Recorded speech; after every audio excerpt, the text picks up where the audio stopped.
Bom, eu vou abrir uma questão, inicialmente, para vocês debaterem.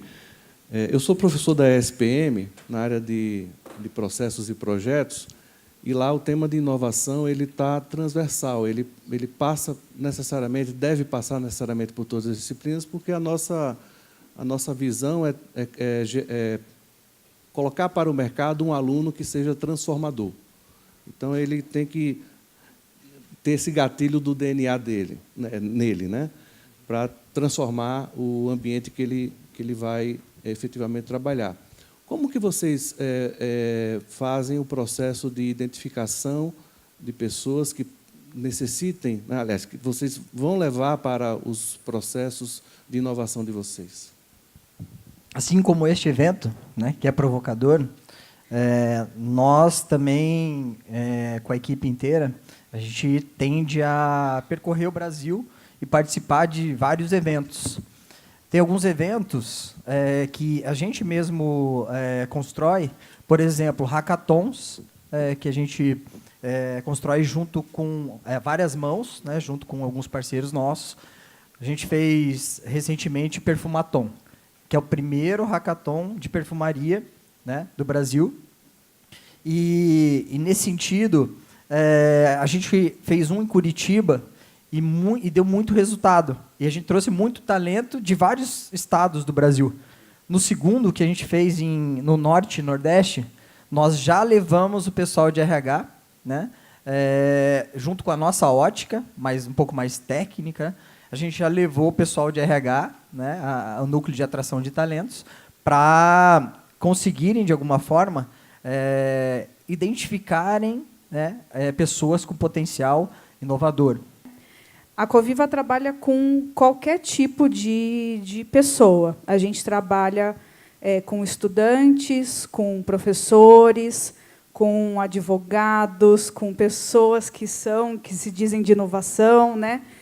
A gente trabalha também com refugiados, com agricultores. Então, na verdade, a gente tem uma outra visão. A gente tem uma visão de que todo mundo tem o potencial de criar. Talvez a pessoa ela não tenha ainda o contato com a pergunta correta. Então, quando a gente conversa com as organizações, a gente usa uma brincadeira, né, que a gente fala o seguinte: imagina que você tem que criar essa sua organização num outro planeta. Quem você vai colocar no foguete para ir lá criar essa organização no outro planeta? O ano passado nós tivemos vários laboratórios de squad na empresa para desenvolver. Alguns dão certo, outros não dão. E eu acho que esse é o grande lance da inovação, você acertar e errar. Eu acho que a gente aceitar o erro faz parte também do aprendizado da inovação. E nós estávamos até no nosso esquenta aqui falando ter a humildade do aprendizado e a humildade do erro e entender o quanto ele é positivo nesse processo de inovação. Eu acho que esses modelos de squad são super importantes, eles trazem uma diversidade importante, entender quem vai ser as pessoas mais importantes para o foguete são incríveis, e abrir também oportunidade para pessoas que queiram participar. Tem algumas dicas, alguns aprendizados que eu já tive. Um é estar sempre com a cabeça aberta, estar sempre participando de eventos, fazendo hackathons, indo nas comunidades onde essas pessoas mais criativas ou que têm mais a ver com a sua empresa estão. Então, por exemplo, a gente hoje participa do InovaBrá, estamos sempre no Cubo. Então, acho que isso, né, em vários eventos como esse... Venha para a Corrida de Unicórnios, por favor. Exatamente, é muito importante. Com certeza vai nos ajudar. O Fleury está começando ainda esse trabalho. É muito forte já para o meio médico, mas para o meio digital a gente está começando agora. Tem essa questão toda... Bom, eu acho que essa questão do investimento, né, do NPV dos projetos, do VPL dos projetos versus a inovação, é o grande paradoxo, né, uma grande dicotomia desse assunto. Eu acho que pode ajudar, complementando ao que você disse, uma visão um pouco mais de portfólio, uma visão maior, que você consiga passar para os principais gestores da empresa, de linhas de atuação. Então, por exemplo, criar um labs, né, um laboratório de novas tecnologias, algo que é de longo prazo. Então, você já deixa bem claro que esses projetos, a gente está pensando em inteligência artificial para, no meu caso, laudo de imagem. A gente vai substituir certos processos hoje manuais por robôs. Bom, isso daí é um negócio que vai ter resultado daqui 5 anos, 10 anos, talvez. Então, a gente sabe disso, a gente vai colocar então, um certo dinheiro e não se espera um resultado de curto prazo. Outros projetos de canais digitais, isso evidentemente é um resultado mais de curto prazo, mas a gente não investe num projeto só, investe em vários. Então, se um não der certo, tem os outros que compensam. E muitas vezes o aprendizado que você tira desse que não dá certo, ele é fundamental para, né, para a evolução de todos os canais, né, como um todo. Eu acho que quando nós falamos de empresas de médio e pequeno porte, a realidade e o risco tem que ser medido de outra forma. E as avaliações e a expectativa da empresa também é de outra forma. Então, tudo tem que ser adequado de acordo com essas realidades. Eu acho que vocês vivem num mundo um pouco diferente do mundo da maioria, né?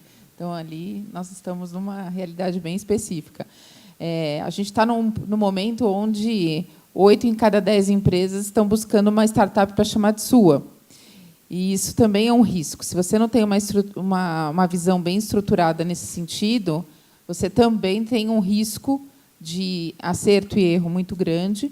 E essa questão, você absorve essa startup e também destrói toda essa cultura. A gente também comentou um pouco sobre isso. E aí, sim, você tem um risco de investimento perdido na inovação. Então, acho que aí a gente tem algumas medidas diferentes de acordo com o tamanho das empresas. Fábio, eu adoro quando me perguntam sobre resultados. Porque, então, em vez de uma empresa contratar uma consultoria tradicional, que vai trazer soluções para aquela organização, a Coviva é uma consultoria que cria soluções com aquela organização. Então, a gente coloca a organização para colocar a mão na massa, né, através de laboratórios, e eles vão criar as soluções, né, com esse time multidisciplinar, como a gente vem conversando. E a organização fala assim, olha, mas eu preciso de um produto novo, de uma tecnologia nova. Tudo bem, você vai ter isso no final do processo, mas você também vai ter pessoas com hard e software skills desenvolvidos, que a consultoria tradicional não desenvolve. Então, essa pessoa vai aprender ferramentas, novas ferramentas, como, por exemplo, Design Thinking ou qualquer outra ferramenta de facilitação. Então, a gente escuta muito os nossos clientes falando assim, olha, depois que eu fiz laboratório com vocês, eu comecei a fazer reunião assim, assado, diferente. E, às vezes, é uma coisa muito pequena, mas que muda o dia a dia dessas pessoas. Ou então elas falam assim, olha, depois que eu fiz laboratório, eu comecei a fazer essas e essas perguntas nas entrevistas que eu vou, ou nos lugares onde eu ando circulando. Então, fica um residual muito grande, né, dentro do ser humano. Esse ser humano realmente fica empoderado. O processo de gestão estruturado, para a inovação, ele tem que permitir a questão do erro, né? E quando a gente fala de resultado, aí tem que se pensar assim, que tipo de resultado? Resultado financeiro, tangível, né? Ou o que a Clara colocou, que são os resultados intangíveis, aquilo que fica para o aprendizado das pessoas, a forma como as pessoas se organizam, né? Então, o desafio nosso é fazer com que os resultados eles sejam mensurados, sejam os tangíveis, sejam os subjetivos intangíveis, e o aprendizado com o erro, né, isso também seja, de alguma forma, levado para um aprendizado futuro, isso também seja mensurado. Tem uma associação muito grande, uma correlação muito grande entre o market cap da empresa e a inovação dela, né, contida no produto, e a imagem, né, de inovador. Mas, de fato, os processos inovadores da empresa, exemplo Google, Apple, né, que o market cap é muito, muito acima do valor em si, intrínseco, dos ativos da empresa. E esse valor aí, essa diferença é a inovação. Hoje, o Fleury, a gente poucas vezes paga para fazer um piloto. A gente quer pilotar uma tecnologia, a gente, né, eu estou aprendendo, você também, vamos lá, né? Mas para startups eu sou a favor às vezes de pagar, porque eu acho que é ético, né? Aquela empresa precisa desse dinheiro, é importante e é uma demonstração muito importante para os investidores. Eu já estive do outro lado, então eu acho que é importante. Nossa área de rede de inovação, ela é capaz de fazer análise de diversos parceiros. Um dos parceiros são as startups. E, como eu falei anteriormente, Nos últimos 2 anos, a gente vem fazendo muito projeto em parceria, porque, como foi falado, né, a startup ela traz uma velocidade diferente, um dinamismo diferente. Isso nos ajudou a mudar alguns processos dentro da companhia, mas, ao mesmo tempo, a gente trabalha com a expectativa de startups com relação a projetos futuros, né? Aquisição, por exemplo. A gente não pode também, de alguma forma, assegurar que essas parcerias elas vão ocorrer de forma constante, porque a gente precisa de determinada solução. Áreas administrativas acham que inovação é uma coisa. O marketing e o P&D acham outra. E a galera de tecnologia acha outra.